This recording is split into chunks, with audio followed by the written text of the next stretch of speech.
সব মানুষ মারা গেলে ইতিহাসে থাকে না, কিন্তু কিছু মানুষ মরেও একটা জাতির বিবেক হয়ে বেঁচে থাকে। এই বাংলাদেশ, এই মাটির জন্য কেউ কেউ জীবন চায়নি, চেয়েছিল সত্য, চেয়েছিল ন্যায়, চেয়েছিল আল্লাহকে ভয় করে চলা একটা সমাজ। ওসমান হাদি ক্ষমতার জন্য কথা বলেননি, তিনি কথা বলেছিলেন বিবেক থেকে। তিনি বলেছিলেন দেশটা বদলাতে হলে আগে মানুষটা বদলাতে হবে।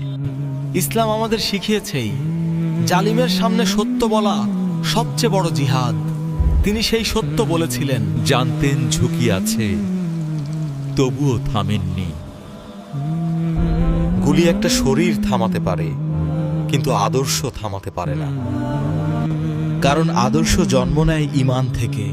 যে মানুষ আল্লাহকে ভয় করে, সে কাউকে ভয় করে না।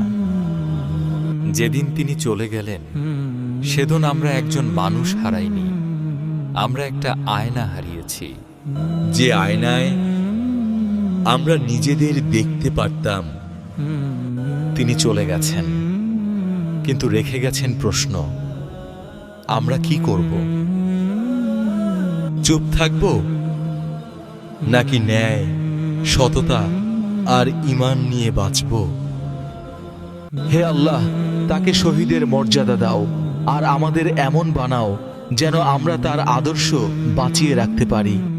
ইনকিলাব জিন্দাবাদ, নারায়ে তাকবীর, আল্লাহু আকবার।